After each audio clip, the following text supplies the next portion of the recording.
Fari Sudaders, kumaha kabarna? Damang sadena dengan saya si Otong kembali lagi di channel Ningali Film. Pada alur cerita kali ini kita akan melanjutkan alur cerita dari film yang rilis pada tahun 2026 untuk bagian yang ke-8. Dan tidak usah berlama-lama lagi, mari kita mulai alur ceritanya.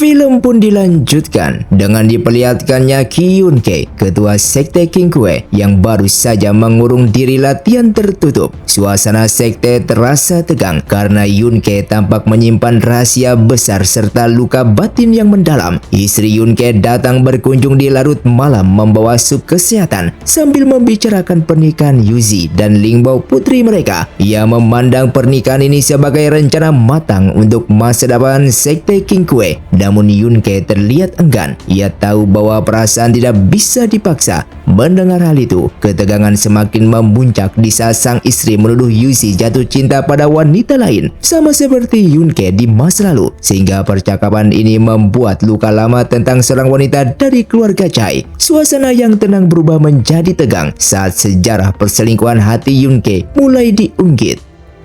Cerita beralih ke ingatan masa lalu. Yun-kei yang muda tampak hancur setelah kematian Chai Pingsu. Terungkap bahwa Pingsu adalah sosok pendekar wanita yang dihormati dunia persilatan, namun dibenci oleh istrinya Yun-kei. Di sini terlihat Yun-kei yang frustasi, menolak diobati, dan tenggelam dalam duka.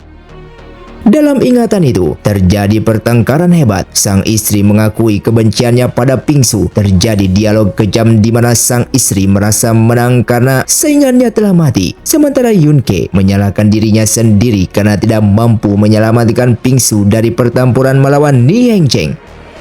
Di sana istri Yun-kei menghina kesetiaan Yun-kei pada wanita yang sudah mati, mengingatkannya pada Pingsu bahkan sudah memiliki pasangan lain yang tak lain adalah Zhao Zizhen. Kemudian Yun-kei mencapai titik emosionalnya, berteriak dalam keputusasaan, sementara istrinya terus menyerang harga dirinya sebagai ketua sekte. Muncul sosok kakak Chang Haosang yang mengajak Yun-kei meninggalkan istrinya yang kotor dan tidak tahu berterima kasih tersebut. Namun rasa tanggung jawab Yun-kei sebagai ketua sekte dan janji masa lalunya membuatnya memilih untuk tetap tinggal di lingkungan yang toksik ini.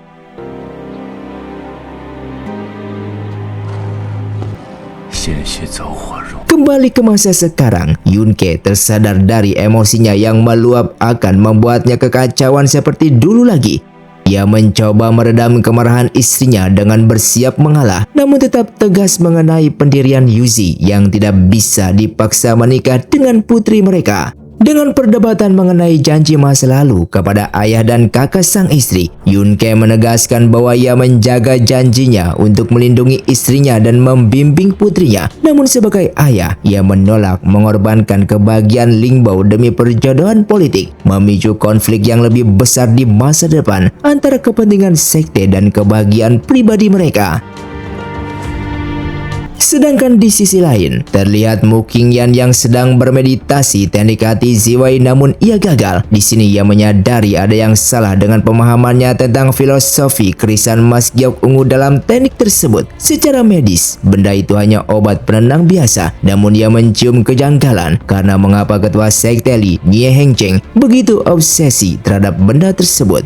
Bahkan Lu Chengnan, murid jenius sekaligus calon ketua sekte Li, rela mempertaruhkan nyawa dan posisinya hanya untuk mencuri benda tersebut dari tangan Ni Hengcheng. Setelah itu ia menemui istri Nize dan menanyakan tentang kisah Li Chengnan, dan istri Nize menjawab kalau ia hanya mengetahui minuman kesukaannya yang tak lain adalah arak osmanthus.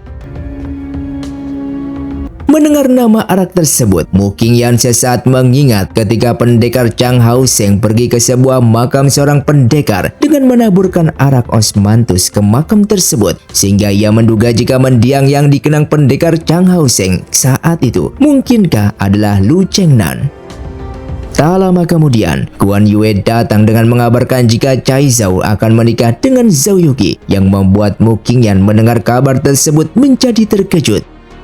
Sementara di sisi lain, Xin Rao yang sedang menyulam bebek Mandarin yang dalam budaya timur merupakan simbol kesetiaan dalam pernikahan yang bahagia. Ini menunjukkan betapa ia sangat menyayangi kakak Yuki. Ia ingin memberikan yang terbaik untuk pernikahan kakaknya meskipun hatinya sendiri sedang gundah. Kesedihan Xin Rao bukan karena ia membenci pernikahan Yuki, melainkan karena perubahan struktur kekuasaan di rumah tersebut. Jika dulu ia merasa aman di bawah perlindungan Yuki, namun ketika nanti Cai Zhao sebagai nyonya rumah baru, maka Xin Rao merasa posisinya akan berubah, sehingga kehangatan yang ia rasakan selama ini dari Yuki akan hilang. Mendengar hal itu, Yuki mencoba menjadi penengah dengan mengatakan jika Cai Zhao orangnya baik hati dan pastinya tidak sekejam seperti yang dipikirkan Xin Rao, sehingga ia meminta Xin Rao untuk tidak bersedih lagi.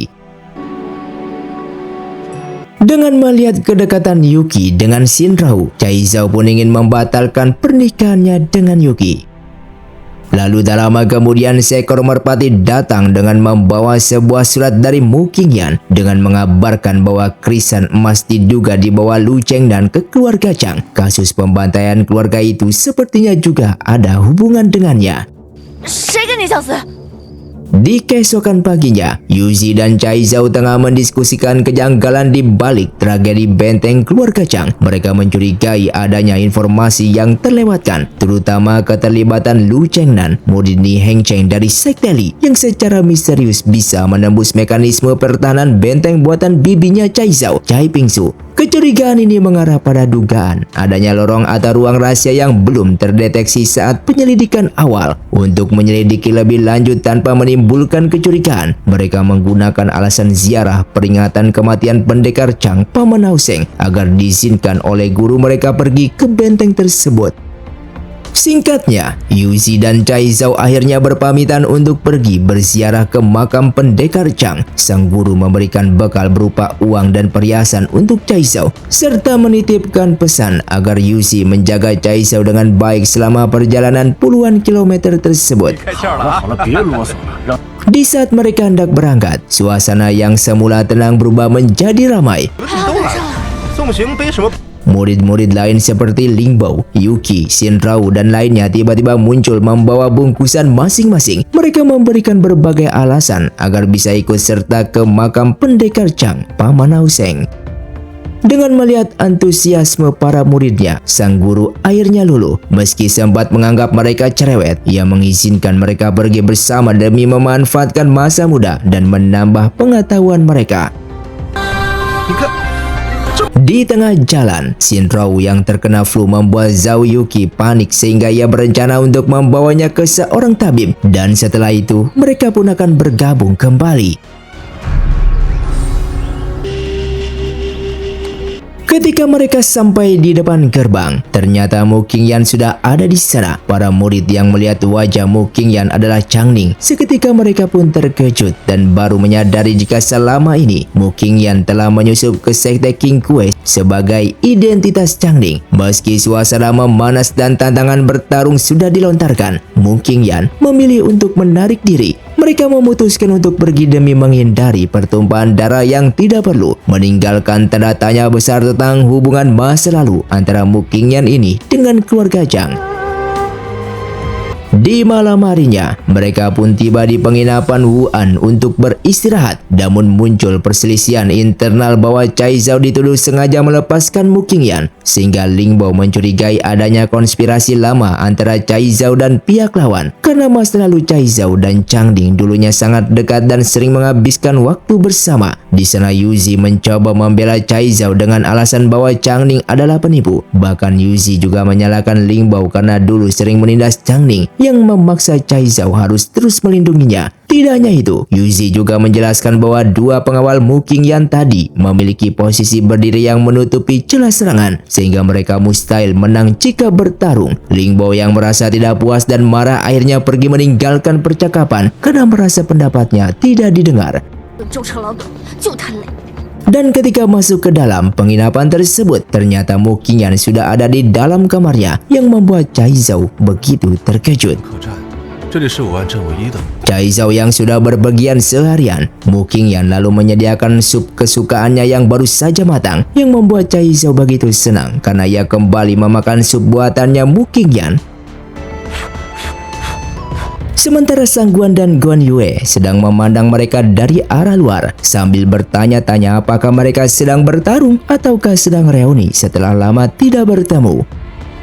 Alasan Mu Qingyan menemui Cai Zhao karena ia ingin menjelaskan hubungan Lu Chengnan dan Paman Chang Haosheng. Semasa hidupnya, Paman Haosheng selalu membawa Arak Osmanthus untuk berziarah ke makam seorang pendekar yang merupakan kawan lamanya. Sementara arak yang paling disukai oleh Lu Chengnan juga Arak Osmanthus. Sebelum Paman Haosheng meninggal, dia berulang kali berpesan kepadanya bahwa kasus pembantaian keluarga Chang bukan ditujukan kepadanya, supaya ia tidak perlu merasa berutang budi. Di saat itu, ia selalu merasa Paman Haosheng hanya sedang menghiburnya. Namun jika sekarang dipikirkan kembali, ucapan Paman Haosheng mungkin benar karena keluarga Chang sedang menyembunyikan sebuah rahasia, yang dimana ketika Lu Chengnan sedang terluka parah akibat serangan dari Sekte Li, dia kabur ke benteng keluarga Chang dengan membawa krisan emas Gyakungu dan orang berpakaian hitam yang menggeledah seluruh benteng keluarga Chang. Ia anggap mereka sedang mencari benda tersebut. Namun karena orang berpakaian hitam itu belum menemukan krisan emas Gyakungu, itu berarti benda tersebut masih ada di benteng keluarga Chang. Setelah Mu Qingyan menceritakan itu semua kepada Cai Zhao, ia pun keluar dari sana dan bertemu dengan Yuzi yang sudah menunggunya dari tadi. Mu Qingyan menjelaskan sebelum berangkat, ia sengaja menyebarkan berita tentang munculnya krisan emas Gyakungu ke dunia persilatan. Nize dan orang berpakaian hitam terus mengejar krisan emas Gyakungu yang seharusnya mereka juga sudah sampai di sekitar sini. Dikarenakan Nize adalah pelaku utama pembantaian keluarga Chang, kejahatannya sangat besar, tentu tidak boleh dilepaskan. Di keesokan harinya, Yuki yang sudah kembali lalu berbicara empat mata dengan Cai Zhao. Di sana Yuki mencoba mengklarifikasi apakah Cai Zhao masih marah karena kedekatannya dengan Xin Rao. Meskipun Cai Zhao mengaku sudah tidak keberatan, namun suasana tetap terasa kaku. Dan tiba-tiba terdapat suara yang mengganggu pembicaraan mereka yang membuat Cai Zhao begitu kesal. Di sana Cai Zhao secara jujur mengungkapkan bahwa ia ingin menunda, bahkan membatalkan rencana pernikahan mereka. Alasannya karena kematian Paman Haosheng yang belum terbalaskan, racun di tubuh kakak Yuzi yang belum sembuh, dan terakhir ia merasa tidak ingin menikah dalam keadaan terpaksa atau terburu-buru di tengah kekacauan ini.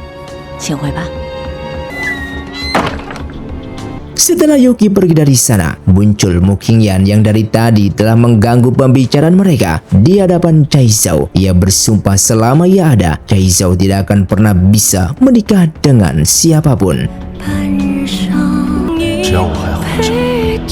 Di pagi harinya, Yuzi lalu menemui Cai Zhao dan mempertanyakan apakah Cai Zhao tidak enak makan karena semalam ia tidak melihatnya makan malam. Mendengar hal itu, Cai Zhao begitu heran karena mengapa belakangan ini Yuzi begitu perhatian, sama sekali tidak seperti dulu saat pergi ke aliran iblis bersamanya. Yuzi pun menjelaskan saat pergi ke jalan Yao Ming Huang dulu, ia seharusnya tidak hanya memikirkan dirinya sendiri, sehingga kelak ia akan lebih memperhatikan Cai Zhao lagi. Cai Zhao yang polos membantah perhatian tersebut dengan mengatakan asal Yuzi bisa menjaga kakak Lingbao dengan baik, itu sudah cukup bahagia. Namun Yuzi membalas jika ia sudah berterus terang kepada Lingbao bahwa setelah pulang ia akan membatalkan pernikahan mereka berdua, yang membuat Cai Zhao begitu terkejut mendengar kabar tersebut. Dan film pun bersambung. Terima kasih untuk kalian yang sudah menonton video ini sampai habis. Sampai jumpa di video selanjutnya. Saya pamit undur diri, ningali film. Saya undur diri dan salam Sundaners.